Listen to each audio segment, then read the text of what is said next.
দক্ষিণে প্রবাহমান পদ্মার কোল ঘেঁষে গড়ে ওঠা এ শহর রাজশাহী। পদ্মা নদীকে কেন্দ্র করে এ শহরে গড়ে উঠেছিল পীর আউলিয়া, শাহ সুলতান সহ ইংরেজ বণিকদের বাসস্থান। রাজশাহীতে শামুকদম রহমতুল্লাহ না আসলে রাজশাহীর মানুষ মুসলমান হতে পারতেন না। এই জন্যই ওনাকে বেশি শ্রদ্ধা জানাই। আউলিয়ার সবাই সমান, আউলিয়ার মর্যাদা অনেক ঊর্ধ্বে মুসলমানদের মধ্যে। আর আউলিয়া তারাই এই দুনিয়াতে এই বাংলাদেশে মানুষ মুসলমান হয়েছে। হজরত শাহ মখদুম রূপোশ রহমতুল্লাহ আলাহের হাত ধরেই উত্তরবঙ্গের ইসলামের যাত্রা শুরু হয়।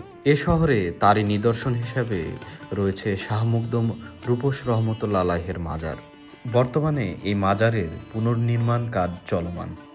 1289 সালে তিনি সুদূর বাগদাদ থেকে কুমিরের পিঠে চড়ে পদ্মা নদী পার হয়ে এই মহাকালগড়ে ইসলাম প্রচারের জন্য আসেন।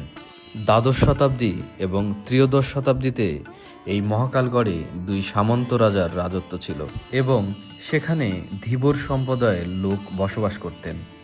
একটি কালী মন্দিরকে ঘিরে গড়ে উঠেছিল তাদের বসতি। সামন্ত রাজার রাজ্যে নরবলি প্রথা চালু ছিল।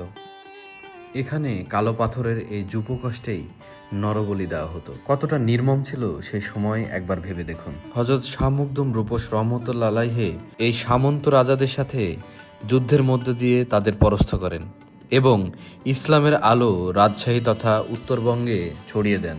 তিনি হচ্ছেন একবারে হযরত আলী রাদিয়াল্লাহুর বংশ। এবং আমাদের বড় পীর সাহেবকে তো আমরা সবাই চিনি, আব্দুল কাদের জিলানী রহমতুল্লাহ, ওনার ছেলের ছেলে মানে পোতা। এই হিসাবে ইনি খুব মর্যাদাবান আউলিয়া।